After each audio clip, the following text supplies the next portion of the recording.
This is section 14.3. We're going to be talking about different apportionment methods.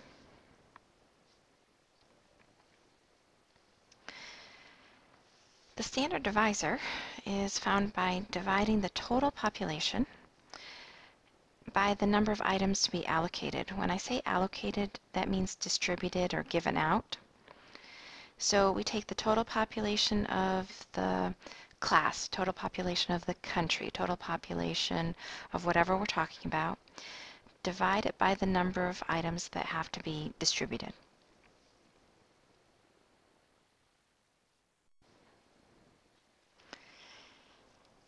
Suppose we have the Republic of Margaritaville. It has 4 states. We're going to call the states A, B, C, and D. And the table shows the state's population. This is in thousands. So state A has a population of 275,000. State D has 767,000, etc. According to the Constitution, Congress will have 30 seats. Okay, so distributed somehow between the 4 states, we have 30 seats. Okay, so the standard divisor for Margaritaville, first thing we need to do is find out the total population for the country.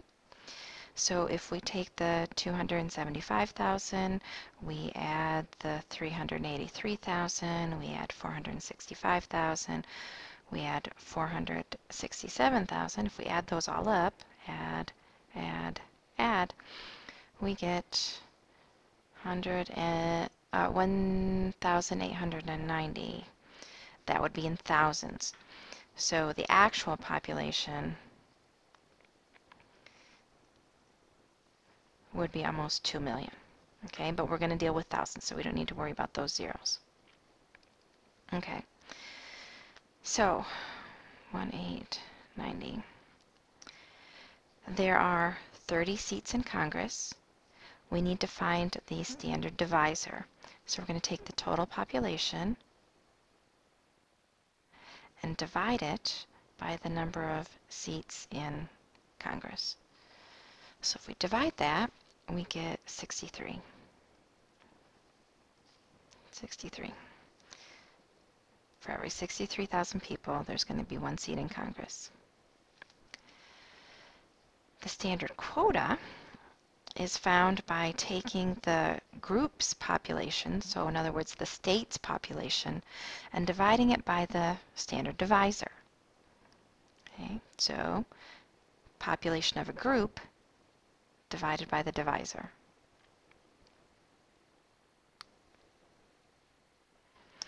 So again, we have Margaritaville. Our standard divisor is 63. So we need to find the standard quotas for every state.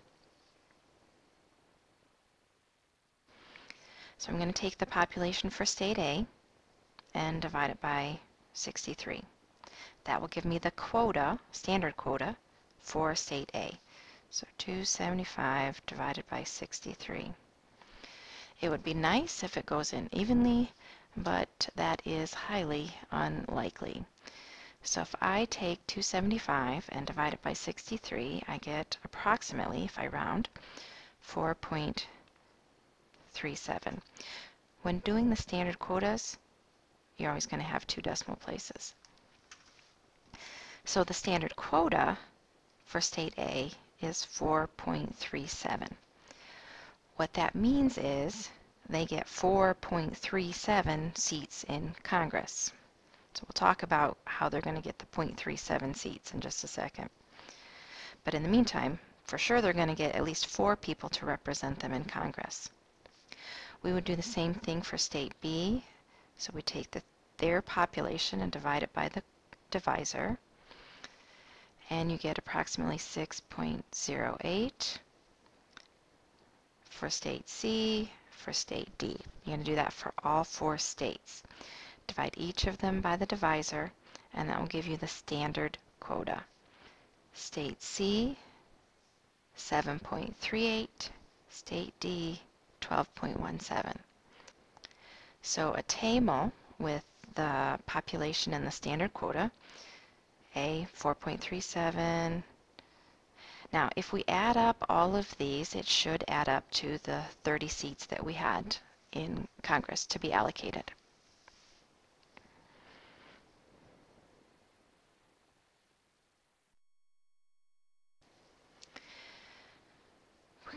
And when we're talking about the standard quota, what it represents is each state's exact fair share of the items to be allocated, in this case, the 30 seats of the Congress.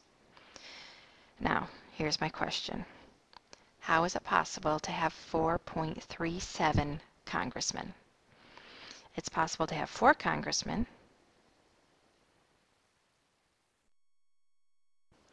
It's possible to have 5 congressmen.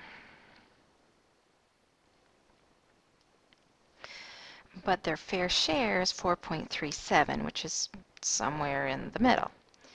So, are they going to get their exact fair share? No. They're going to get either 4 congressmen or 5 congressmen.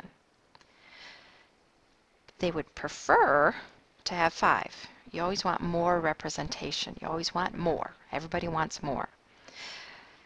But if everybody was able to round up their number of seats in Congress, that would be more than 30, so that wouldn't work.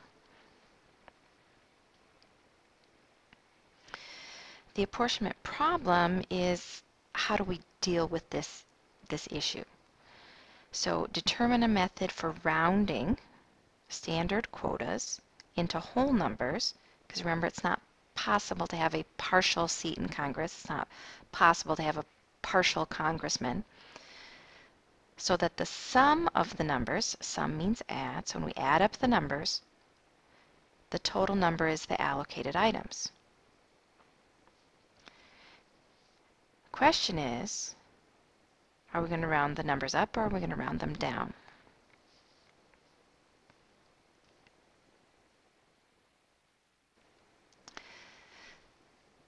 What we call the lower quota, this is not the standard quota, this is the lower quota. It's exactly what you might think. We round it down, regardless of what the number is. So let's suppose the standard quota was 9.99. Well, traditional rounding, we would round that up to 10. But that's not what we're talking about here.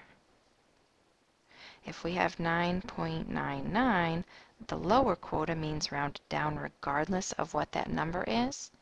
So the lower quota would be 9. Okay, so disregard that 0.99. Everybody gets rounded down for the lower quota. The upper quota, on the other hand, gets rounded up.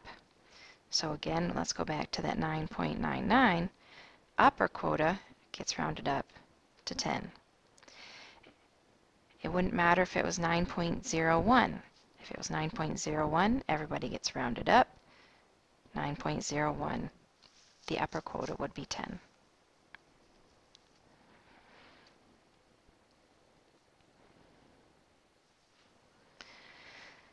So back to Margaritaville, the standard quota, that's going to be a decimal. For State A, we have 4.37 seats in Congress. That's the exact fair share. But that's not going to work because it's not possible to have 37/100ths of a person. So we're going to talk about the lower quota. If I round 4.37 down, I get 4. If I round it for the upper quota, if I round it up, I get 5. So this table gives the upper and lower quotas. Now if you notice, if everybody gets rounded down and you add up the seats in Congress, that's 29 seats in Congress, but there's 30 to be given out, 30 to be allocated. Well, 29 isn't the same as 30. There would be 1 seat left over, which does have to be allocated somewhere. Somebody has to get that 1 seat remaining. So apportionment problem deals with that 1 seat remaining. On the other hand, if we round everybody up, that would be 33 seats in Congress, and there's not enough. So somebody would have to lose, actually 3 states would have to lose a congressman in order to add up to the 30. You can't have more than 30. The the Constitution said Margaritaville has 30 senators. So it's not 29 senators, it's not 33 senators, it's 30. We're going to talk about 4 different apportionment methods. First one we're going to talk about is called Hamilton's method. We're going to talk about Jefferson's method, Adams, and Webster's method. There are other methods to apportion, and in fact, the way we do it for Congress is none of these. I don't know which method, something Huntington Hill or something. You'd have to look it up, but we actually don't use any of these methods. So, Hamilton's method. First thing you're going to do is find the standard quota. Second thing you're going to do is round everybody down. That's the lower quota. Everybody gets rounded down. If there are any surplus items or surplus seats in Congress, we're going to assign any extras, one at a time, to the groups with the largest decimal parts until we have no more surplus items. So let's do an example. So back to Margaritaville. Find everybody's standard quota, which we've already done. Find the lower quota, which actually we've already done as well. So lower quota, remember, is round everybody down. Now if we were to add these up, that's 29 seats in Congress. That means there's one extra. Now it doesn't just disappear. It has to go to one of these 4 states. So what Hamilton said was, we're going to give that extra seat in Congress, and if this had added up to 28, there would be 2 extra seats. If this had added up to 27, it would be 3 extra. So we're going to take this extra seat in Congress, and we're going to give it to somebody, A or B or C or D. Hamilton said, we're going to give it to the person or the state with the highest decimal part. Decimal part means just the decimal part. So A has a decimal part of 37, B has a decimal part of 8, C has a decimal part of 38, and D has a decimal part of 12. So as you look at these decimal parts, you find which one is the largest, and that gets the 1 extra seat in Congress. Again, had there been 2 extra seats in Congress, then it would have gone to the next, so 1 seat for C, and then if there'd been any more extras, then you would go to A, because that's the next largest number. If there'd been any more, it would have gone to D, next largest number, until they've all been given out. So we only have 1 extra seat, so we're going to go to the single largest decimal part, which is state C. So rather than having 7 seats in Congress, we're going to give them 1 more, so they have now 8 seats in Congress.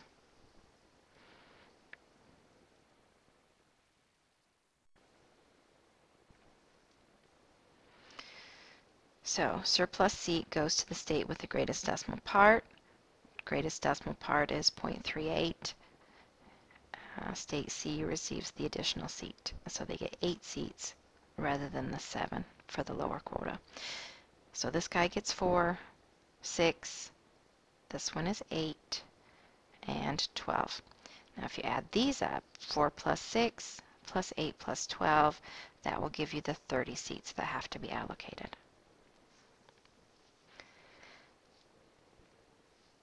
I am going to stop here for part 1.